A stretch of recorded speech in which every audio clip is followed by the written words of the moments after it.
Bonjour les amis, je voulais vous présenter ceci. Eh non, c'est pas vrai, c'est une blague. Non, non. Ni ça non plus, non. Voilà, ici c'est ma chambre. On est à l'hôpital Bordet. Je suis soigné ici. Et ça, c'est le sac poubelle de la chambre. Pour 2 jours, enfin pour un jour entier. Voilà, je vais vous sortir un peu tout ce qu'il y a dedans. Parce qu'en fait, ce sont des choses qui sont industrielles et immangeables.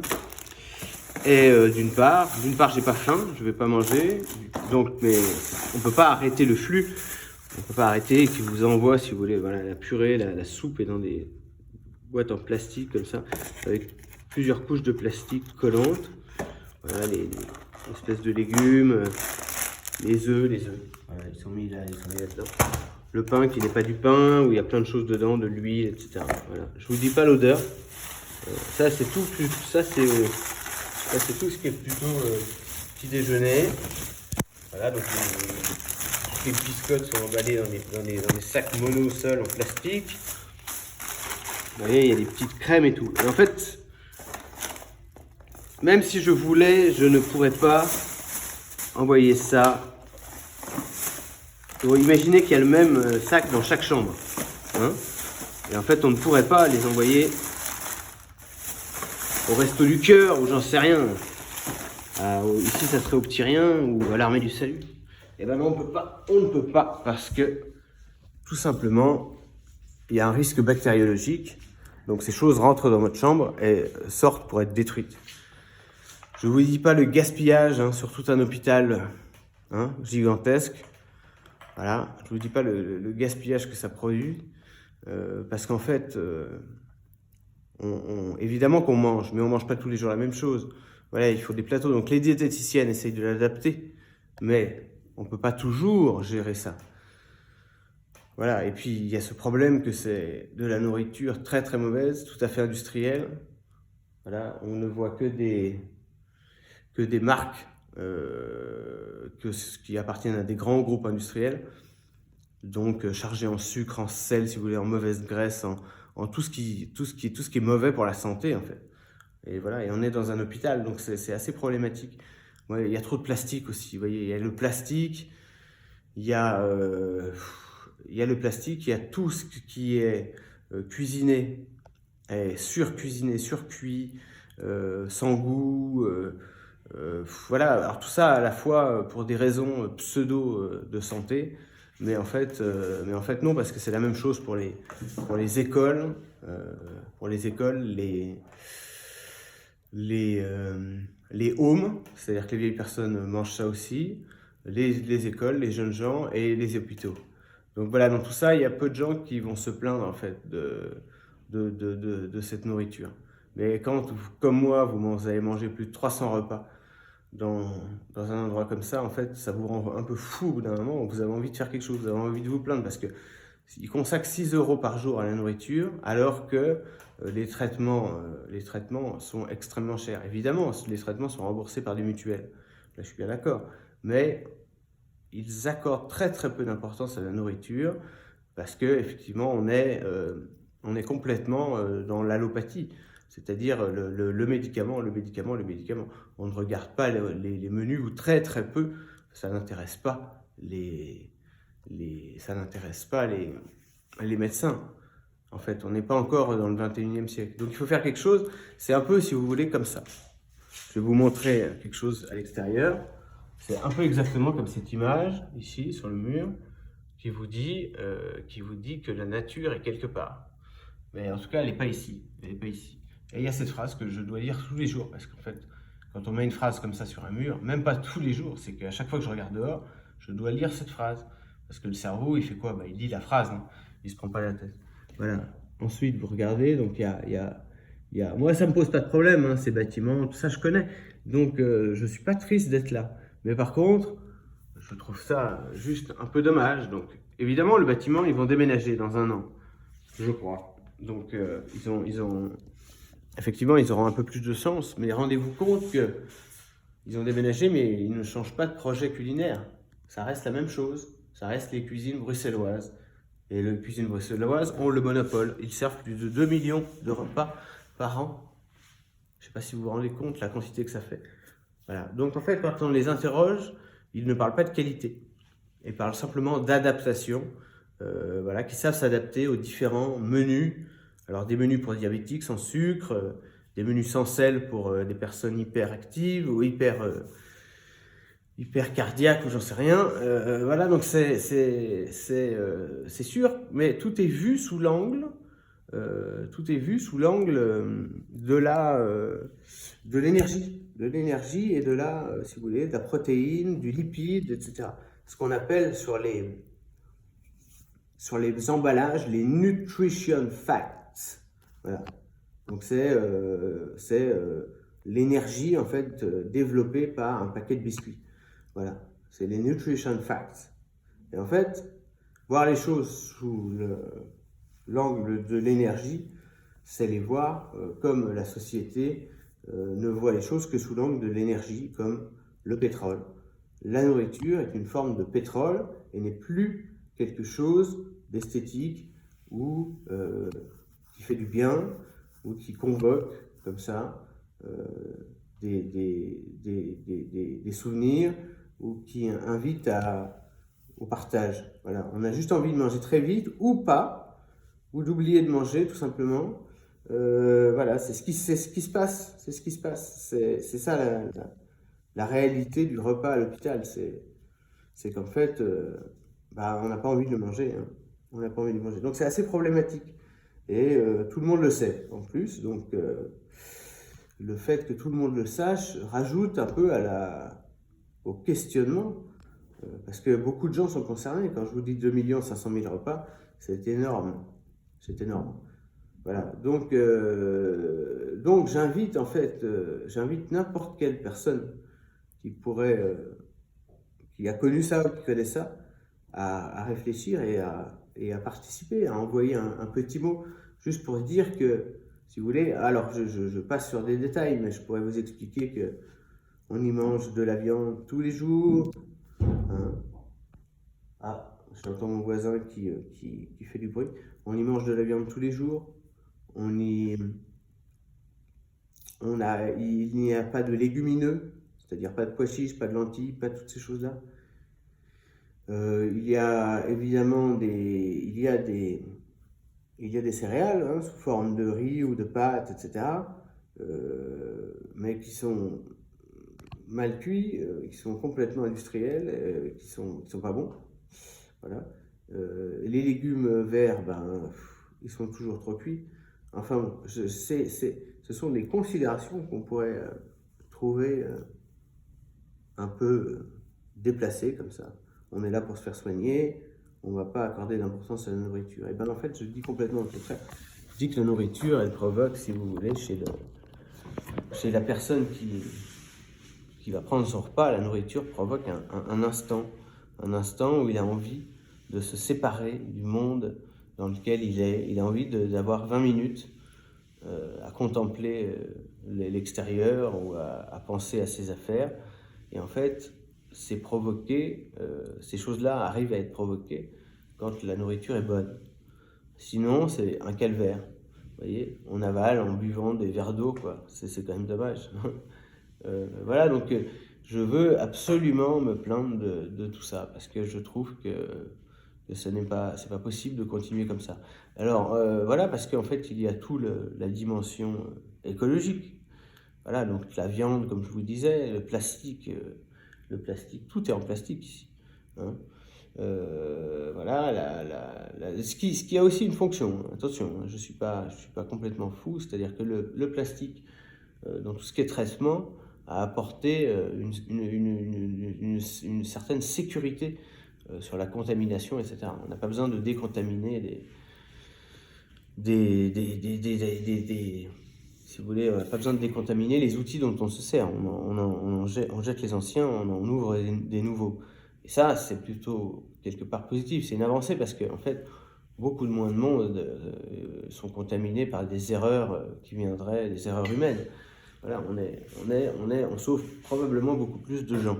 Donc ça, j'ai rien contre cette idée-là. Mais, si vous voulez, là où il y aurait beaucoup d'endroits où supprimer le plastique, en fait, il y aurait une possibilité comme ça d'inventer, je sais pas, des cuisines dans les hôpitaux qui soient des cuisines qui répondent à certaines normes, comme par exemple à l'Institut Gustave Roussy à Paris, où des expériences ont été menées sur la qualité de la nourriture, et c'est fonctionnel. C'est très fonctionnel. Ils arrivent à faire fonctionner en parallèle deux systèmes, un système, où la nourriture est élaborée sur place, et un système de nourriture industrielle. Voilà, donc c'est partagé en deux choses comme ça. Les deux choses cohabitent très bien. Et quelqu'un vient vous voir, en fait, on ne vient pas vous poser un plateau sans rien vous dire devant vous. Non, non, il y a quelqu'un qui vient vous voir et qui vient choisir avec vous les choses. Et en fait, il y a beaucoup moins de gaspillage. Vous voyez, ici, il y a un gaspillage phénoménal. C'est infernal. Vous imaginez, vous avez vu le sac poubelle que j'ai, hein, un sac poubelle comme ça par jour. Alors, avec plus ou moins de déchets alimentaires dedans, mais de diverses choses comme ça, vous imaginez la quantité de sacs poubelles. En fait, on ne le voit pas. Je suppose qu'un camion rentre dans l'hôpital, charge et s'en va. On se croirait dans Le Soleil Vert, hein, ce film où on voit tous ces camions qui viennent chercher ces personnes. Voilà, donc ça c'est ma chambre avec, évidemment, je fais quelques créations personnelles pour passer le temps, hein. Donc voilà, je vous présente lampe numéro 2. Voilà, là je vous présente le petit panda que m'a offert mon fils pour tenir le coup, pour se battre, parce que voilà, j'ai une maladie, assez grave qui nécessite de passer beaucoup de temps à l'hôpital. Vous voyez, donc je suis vraiment la personne à même de parler de la qualité des repas. Et quand monsieur le directeur des cuisines bruxelloises, monsieur José Orico, hein, vient directement après qu'une patiente se soit plainte, une patiente qui est une femme politique un peu importante, se plaigne à l'aide d'une vidéo postée sur YouTube en 2019. Monsieur José Orico, le directeur des cuisines bruxelloises, vient immédiatement dans la chambre de cette dame pour essayer de discuter avec elle du problème. Alors quand c'est dit comme ça, on imagine que c'est quelqu'un de très disponible qui va venir comme ça parler et aider la cuisine. Alors il se trouve que non, parce que si vous voulez, je pourrais vous citer les termes en fait. Je vais vous lire les termes que j'ai recopiés dans l'article que j'ai trouvé un jour, et si vous voulez, qui a motivé en fait mon ras-le-bol, parce que en fait c'est quand même, on se trouve quand même, si vous voulez, avec le temps, on se trouve un peu négligé, quoi. Même, je veux dire, je me suis dit cette fois-ci, vu que je suis hospitalisé à nouveau, je me suis dit, arrête, tu te contentes de manger, et puis voilà. Donc je me suis arrangé avec la diététicienne pour avoir quelques fruits le matin, des yaourts, voilà, des choses que j'accepte, que même éthiquement j'accepte. Voilà, le repas de midi, je le mange un peu quand c'est bon, mais sinon je me suis arrangé avec ma compagne qui m'amène le soir une boîte de pois chiches et du riz blanc, et je me contente de ça et c'est très bien. Et en plus, ça m'arrange, je veux dire, au niveau parce que les médicaments que vous ingérez, etc., eh ben c'est un peu difficile. Voilà, alors, dans l'article, si vous voulez, un endroit, voilà, il y a cette femme qui s'appelle Ingrid Colissis, hein, qui est une femme politique, qui va dire « On nous a servi à midi un morceau de poisson tout sec, avec des légumes passablement sans goût, et de la purée sans goût. » Ça dit exactement ce que ça dit, c'est-à-dire que ce n'est pas bon et c'est pas de bonne qualité. La réponse de monsieur José Orico, le directeur des cuisines bruxelloises: nous travaillons pour le milieu hospitalier. Nous avons plus ou moins 50 régimes disponibles par jour. La patiente qui a envoyé à juste titre son mécontentement et sa tristesse possède une altération du goût. En effet, ce type de repas ne lui convient pas. Quand j'ai lu ça, j'ai trouvé ça offusquant, j'ai été choqué, parce que à aucun moment il se remet en cause et il dit oui, effectivement, c'est de la nourriture industrielle, c'est pas très bon, etc. Non, à aucun moment il se remet en cause de ça. en fait, il continue et il persiste dans la croyance que son système est le meilleur et qu'en fait, ils arrivent à, rendre les gens, voilà, c'est juste qu'elle a mal choisi son menu. Non, c'est pas ça, parce que moi j'ai essayé toutes les formes de menus possibles. Et voilà. Alors pour en venir à ça, au fait d'être traité, soigné pour un cancer, eh ben, si vous voulez,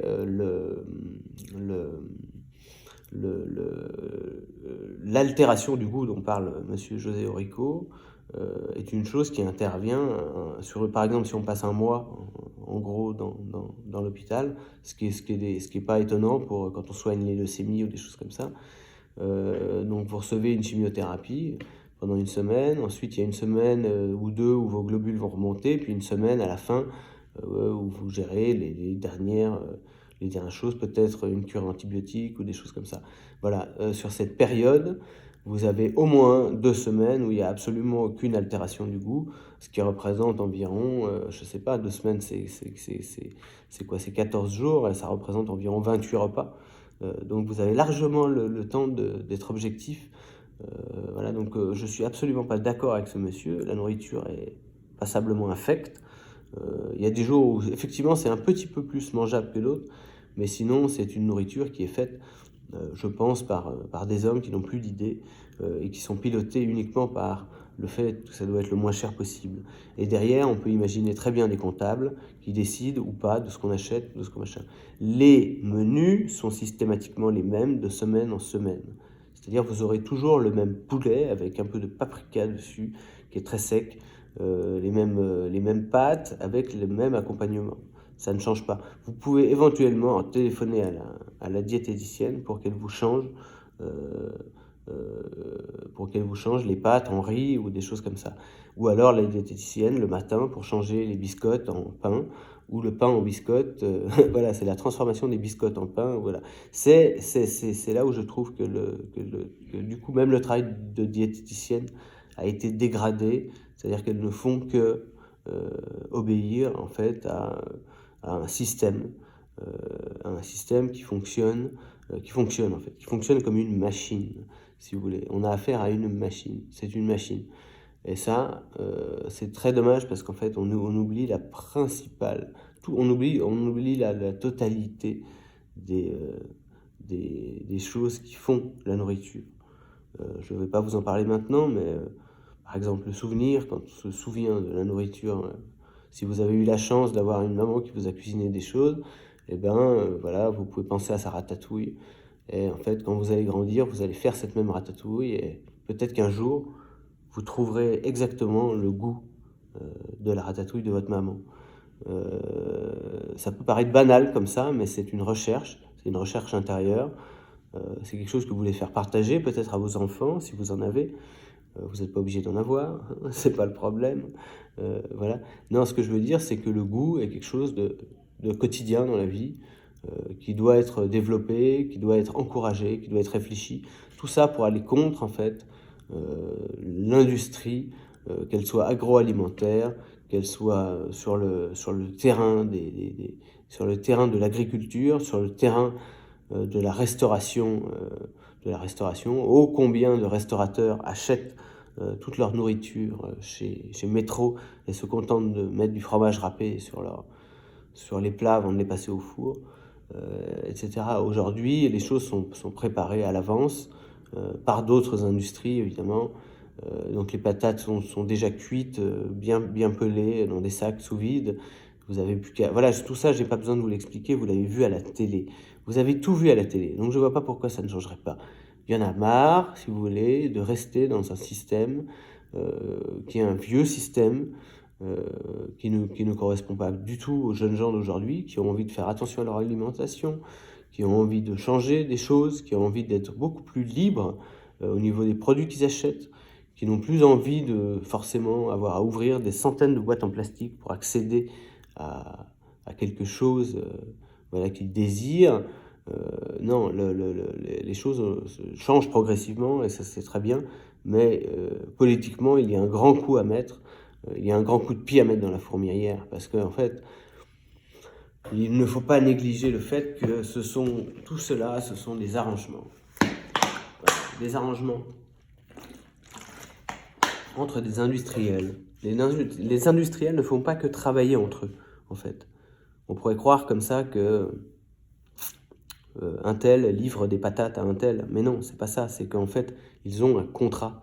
Ils se sont jurés fidélité, comme deux seigneurs pourraient, dans une époque féodale, se promettre fidélité. C'est-à-dire qu'en fait, s'il y a quelqu'un qui les attaque, ils réagiront ensemble. Vous voyez, c'est ça. Ils sont en contrat. Tout ça est contractualisé. Tout ça est un monde, si vous voulez, qui n'est pas possible pour l'individu. En fait, l'individu, dans ce monde, ne peut pas s'exprimer, ne peut pas exister. L'individu est écrasé par une machine. Et ce qui est très dommage, c'est que l'Institut Jules Bordet est un institut magnifique où les gens sont magnifiques, où chaque infirmier est une personne magnifique, où chaque médecin donne le meilleur de lui-même pour être soigné. Mais je trouve que, paradoxalement, tous ces gens ne se préoccupent pas assez de ces questions. Ils ont abandonné le combat. Ils ont autre chose à faire aussi. Ils sont pas très bien payés pour certains. Voilà, ils ont d'autres chats à fouetter. Donc c'est assez compliqué. Mais ce qu'on peut dire, c'est que globalement, ils vous disent tous, de toute façon, que la nourriture est mauvaise. Les médecins auront tendance à vous dire mangez, mais ne vous souciez pas de ça. Ce qui est important, c'est de vous soigner. Mais ce que moi je veux souligner, c'est l'importance fondamentale de cet aspect de la vie. Apprendre à cuisiner, apprendre à son enfant, si vous en avez un, je le redis parce que c'est pas obligé, mais ça peut être à un ami, ça peut être à un proche, ça peut être même à vous-même, à vous apprendre à respecter un produit, à savoir le cueillir, à l'acheter au bon moment, à savoir d'où il vient, hein, à le travailler, à aimer manger, mais pas pour devenir obèse, hein, c'est pas l'idée, mais j'ai rien contre les obèses. Ce que je veux dire, l'idée c'est pas de manger des choses toutes faites en permanence. L'idée c'est d'aimer manger simplement des choses bonnes pour la santé. Parce que pour l'instant, si vous voulez, ce qui se passe, c'est que on se retrouve avec des gens qui sont malades, probablement probablement que certains cas auraient pu être évités si leur hygiène de vie n'était pas indexée sur le chiffre d'affaires d'entreprises multimodales qui produisent des produits qui sont très mauvais pour la santé et qui en fait empoisonnent les gens parce que, si vous voulez, peut-être certaines personnes n'ont pas eu le loisir d'apprendre avec leur maman, leur papa, parce que peut-être que ceux-ci ont disparu, se sont peut-être retrouvés largués comme ça dans la vie, et ils n'avaient qu'en face de chez eux un magasin. Il y a tout un tas d'enseignes qui vendent exactement les mêmes produits, ou si ce n'est pas les mêmes produits, ils ont du moins la même couleur, hein, ils se ressemblent fortement, on ne va pas se mentir, et ces gens-là n'ont pas eu le recul nécessaire, le recul critique pour, si vous voulez, pour ne pas acheter. Et il y a aussi un autre problème que je n'ai pas évoqué encore pour l'instant, c'est l'aspect financier. C'est-à-dire que quand vous êtes obligé de travailler beaucoup pour payer un loyer,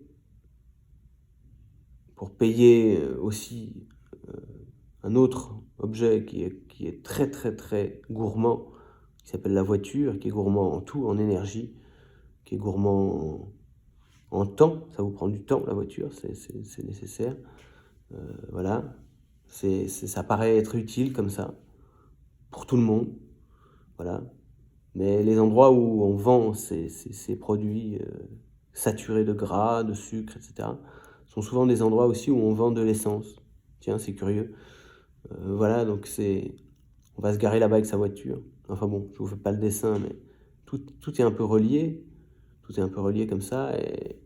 Et en fait, il faut juste en avoir, je dirais, conscience. Mais il y a un moment où en fait on n'a plus de temps, quand on doit payer son appartement, quand on doit courir à gauche à droite chercher les enfants à l'école, quand on doit finir un travail chez soi le soir, quand le travail prend le pas sur la liberté, qui par exemple s'invite le week-end à la maison, quand toutes ces choses, si vous voulez, sont réglées en une semaine de la vie d'une personne, cette personne est fatiguée. Est-ce que vous croyez qu'elle a le temps d'en plus penser à cuisiner? Ben non, c'est le problème. Donc ce qu'il faut, c'est essayer de renverser tout ça. Doucement, ça ne se fera pas tout seul, ça se fera avec envie. Hein. Moi, je sais très bien que si je dis ça, ça ne changera rien, absolument rien. Simplement, voilà, c'est peut-être, je partage quelque chose qui me tient à cœur, mais ça ne changera rien directement, en fait. Vous voyez, ça changera quelque chose, peut-être, dans le temps, parce que quelqu'un se dira, ah, parce que déjà il dépassera les 5 minutes, parce qu'en fait, une vidéo YouTube, c'est quoi? On regarde pendant 1 minute, puis on se rend compte que le mec, il va nous saouler, il va nous saouler de paroles, nous abreuver de concepts qu'on entend déjà partout, à la télévision, et tout ça. Et il va se répéter comme ça. Il n'a pas l'expérience de faire des vidéos. Voilà, en gros, c'est pénible, donc on va pas l'écouter. Vous voyez, donc j'ai pas, voilà, je fais ça absolument pas par croyance, parce que je ne crois pas, je n'aime pas croire, je n'aime pas l'idée de croire. Par contre, j'aime beaucoup le cinéma. J'aime bien l'idée de décroire au cinéma. C'est-à-dire, j'aime beaucoup regarder un film avec mon fils et lui expliquer comment sont faits les effets spéciaux. Ceux des années 80, on va dire, où on voit que c'est du latex. Voilà. Eh bien, écoutez, ce que je vais vous dire, c'est que là, c'est pas du latex. Tout ce que je vous ai dit, c'est pas du latex. Je suis bien en chair et en os. Seulement, je suis assez malade, je perds mes cheveux. Voilà. Je perds mes cheveux. Alors, un petit mot là-dessus, c'est le traitement. Donc, c'est pas un problème, la perte des cheveux. Moi, c'est dur. C'est dur psychologiquement, effectivement. Je ne trouve pas très intéressant le fait de vendre des perruques. Je trouve que, voilà, malheureusement, on doit assumer cette maladie. Et la perruque, c'est un peu un mensonge. Bon, mais c'est personnel. Chacun a son point de vue là-dessus. Il y a des gens à qui ça peut servir parce qu'en fait, s'ils ne mettent pas cette perruque, et s'ils reprennent le travail, ils risquent d'avoir des regards qui se portent sur eux, etc. Ça risque d'être difficile, donc je comprends aussi. Voilà, j'essaie de comprendre tous les abords d'un problème pour en reposer les principes, la base, les premières questions, le questionnement. Voilà, c'est immense, et je m'aperçois que en fait, je parle depuis, à mon avis, assez longtemps. Je ne me rends pas compte, mais assez longtemps. Voilà, donc je vais arrêter parce qu'il y a un moment où la vidéo, YouTube, il ne voudra pas la bouffer. Donc je vais arrêter et je vous reprendrai un autre jour, parce qu'en fait, je m'aperçois que peut-être toutes ces paroles, si elles ne s'envolent pas, au moins, voilà, seront peut-être profitables à quelques personnes. Voilà, donc je vous embrasse. Hein. Je ne vous connais pas, mais je vous embrasse parce que, enfin c'est ce fameux coronavirus, vous savez.